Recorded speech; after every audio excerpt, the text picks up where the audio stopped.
Hi, I'm going to be talking through the blood administration skill for week 3. Our instructor said that since we don't have the supplies for this one, that it was best that we just go through it in detail and talk through it. So that's what I'm going to do. So the first thing I would do is I would do all of my setup. So I would make sure I know what type of blood product this patient needs. I would make sure I know the proper rate of admin, so it would be different based off of each blood product, how long it should be infused over.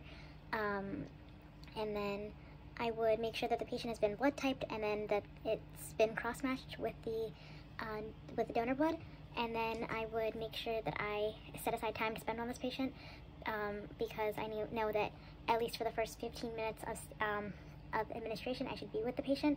So I want to make sure that I have a block of time that I can dedicate purely to this patient.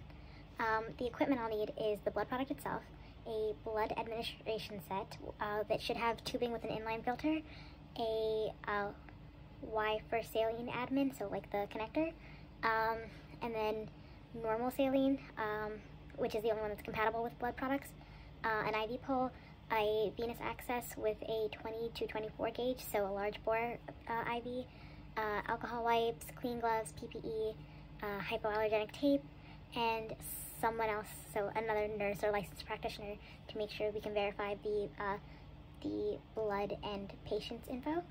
I would do an assessment, so I would review the most recent labs. I would check the patient, check on the patient and see if they've had any transfusions previously, what reactions they had. I would check the IV site. I would make sure I knew the gauge and make sure that it was proper. Ahead of time and right before, I would do baseline vitals, a lung assessment. I would check if the patient has any conditions that increase the risk of reactions. I would make sure that I flush the IV site to make sure that it's patent. Like I said, I would check like the lab values to see that it's indicated or if it's something's contraindicated. And I would do, for the vitals, I would do it right before, 5 to 15 minutes after initiating it, after it's done, and as needed throughout and after. So to actually administer it, I would start by verifying the order. I would verify that the patient has a completed informed consent document. I would make sure I check any orders for pre-infusion meds, and I would administer those 30 minutes before giving the transfusion. I would make sure I have my equipment together. I would perform hand hygiene. I'd put on my PPE. I would identify the patient 2 ways, so their name, their birthday, their ID band. I would assemble my equipment so it's all accessible to me.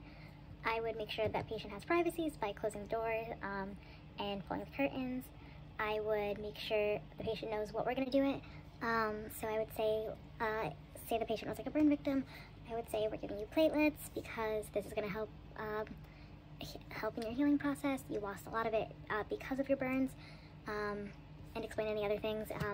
I would make sure that the patient knew that they should tell me like if they're feeling any reactions or anything unusual, like if they have chills, itching, rash, anything else that's like unusual, severe pain or anything. And then I would prime the blood admin set with the normal saline. I would put on gloves. I would connect the administration set to the venous access using the extension tubing. Then I would infuse the normal saline. And then I would get the blood product from the blood bank. I would make sure that it gets to me in a timely manner, probably by doing it myself. And then I would have another RN or someone who's licensed to do it, or if this was in a home care setting, you would just need a responsible adult as the second person to come in, and we'd compare against the medical record, the patient ID band, and the blood product itself to make sure everything matches up, everything's in order, and that it's the correct thing. So we check the order for the transfusion, the informed consent, the patient's name, the blood group and type for both the patient and the donor blood, the expiration date of the donor blood. We would inspect the blood product for clots or clumping or gas bubbles, basically trying to make sure that nothing is wrong, and we would have 2 people do it so that way you can be more sure. And then I would obtain my baseline vitals here. Then I'd put gloves on, and I'd put the device on hold if it's an electronic pump, and I would close the roller clamp on the saline side by the drip chamber, and I would close it on the admin set below the infusion device. And then I'd also close the roller chamber on the blood side of it. I would take off the protective cap from the access port of the blood container and remove that cap from the access spike on the admin set, and I would spike it by pushing it in, making sure that I don't contaminate it by actually touching the insertion itself. And then I would hang the blood on the IV pole. I would open the roller clamp on the blood side of the admin set so that way it can start going through. I would squeeze the drip container until the filter is saturated, and I'd take off my gloves. I'd start the infusion slowly based off of my calculations from earlier. Normally you do the first 15 minutes or first 5 to 15 minutes, it's just the first 15 minutes, a lot slower than the rest of it, so about 2 milliliters a minute for the first 15 minutes. And then I would stay with the patient that entire time, and I would open the roller clamp on the admin set below the infusion device so it keeps going through. I'd set the flow rate and begin. I would assess the flow of the blood. I'd check that the function is that it's working. I'd check the insertion site for infiltration. I would make sure the patient isn't getting flushed, they're not having dyspnea, itching, hives, rash, any symptoms of a reaction. And then I would check the tubing to make sure there's no kinks or any loops or anything. And then I would do the vitals again after 15 minutes. And after those 15 minutes are up and I've done the vitals, I would increase the rate so it goes a little faster.